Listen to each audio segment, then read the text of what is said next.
ಜಿಲ್ಲೆಯಾದ್ಯಂತ ಮತ್ತು ಮಹಾನಗರದಲ್ಲಿ ಉಸ್ತುವಾರಿ ಸಚಿವರ ನಿರ್ಲಕ್ಷ್ಯದಿಂದ ಪ್ರತಿನಿತ್ಯ ಪದೇ ಪದೇ ಕಾನೂನು ಉಲ್ಲಂಘನೆ ಆಗುವಂತಹ ಘಟನೆಗಳು ಸನ್ನಿವೇಶಗಳು ನಡೀತಾ ಇದ್ದಾವೆ.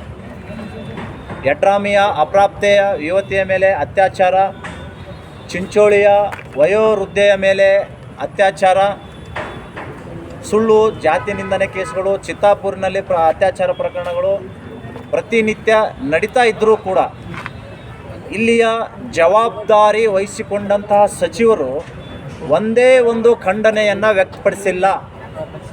ಇಂಥದರ ವಿರುದ್ಧ ಹೋರಾಟ ಮಾಡುವಂತಹ ಸ್ವಾಮಿಗಳಿಗೆ ಕೆಲಸ ಇಲ್ಲಾರ್ದು ಸ್ವಾಮಿಗಳು, BJPಯವರು ಇಂತಹ ಸ್ವಾಮಿಗಳಿಗೆ ಬೆಂಕಿ ಹಚ್ಚಕ್ಕೆ ಕರೀತಾರೆ ಅಂತ ಬೋಧನೆ ಕೊಡುವ ಮಹಾಮಂತ್ರಿಗಳು ಇವತ್ತು ಇಂತಹ ಘಟನೆಗಳ ಬಗ್ಗೆ ಒಂಚೂರು ಮಾತಾಡ್ತಾ ಇಲ್ಲ.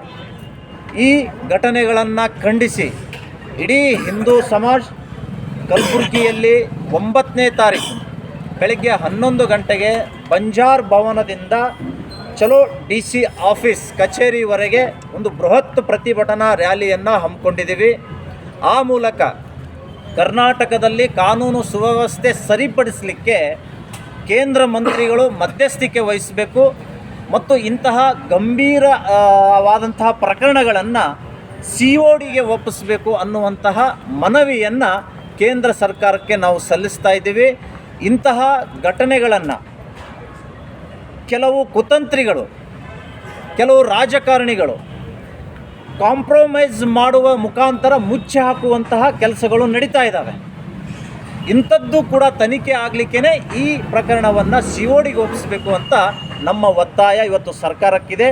ಕಾನೂನು ಸುವ್ಯವಸ್ಥೆ ಅಷ್ಟಿಷ್ಟಲ್ಲ, ಯಾರು ಇಲ್ಲಿಯ ಮಂತ್ರಿಗಳ ವಿರುದ್ಧ, ಕಾಂಗ್ರೆಸ್ ಸರ್ಕಾರದ ವಿರುದ್ಧ ಧ್ವನಿ ಎತ್ತುತ್ತಾರೋ, ಪ್ರತಿಭಟನೆ ಮಾಡ್ತಾರೋ ಅವರ ವಿರುದ್ಧ ಹುಡುಕಿ ಕೇಸ್ಗಳನ್ನು ಡಬಲ್ ಕೇಸ್ಗಳನ್ನು ಹಾಕಿ ಜೈಲಿಗಟ್ಟುವಂತಹ ಕೆಲಸ ಇವತ್ತು ಇಲ್ಲಿಯ ಸರ್ಕಾರ ಮಂತ್ರಿಗಳು ಮಾಡ್ತಾ ಇದ್ದಾರೆ. ಇವೆಲ್ಲವೂ ಕೂಡ ಉಗ್ರವಾಗಿ ಖಂಡಿಸಿ ನಾವು 9ನೇ ತಾರೀಕು ಅದಕ್ಕೆ ತಕ್ಕ ಉತ್ತರವನ್ನು ನಾವು ಕೊಡೋರಿದ್ದೀವಿ. ಇದಕ್ಕಾಗಿಯೇ ಅನೇಕ ಮಠಾಧೀಶರೆಲ್ಲ ನಾವು ಸೇರಿದ್ದೀವಿ. ಪೂರ್ತಿ ಹಿಂದೂ ಸಮಾಜ ಈ ಪ್ರತಿಭಟನೆಯಲ್ಲಿ ಭಾಗವಹಿಸಿ ಈ ಪ್ರತಿಭಟನೆಗೆ ಒಂದು ಶಕ್ತಿ ತುಂಬಬೇಕು ಅಂತ ಮಾಧ್ಯಮದ ಮುಖಾಂತರ ನಾನು ಕೋರ್ತಾ ಇದ್ದೇನೆ. Media network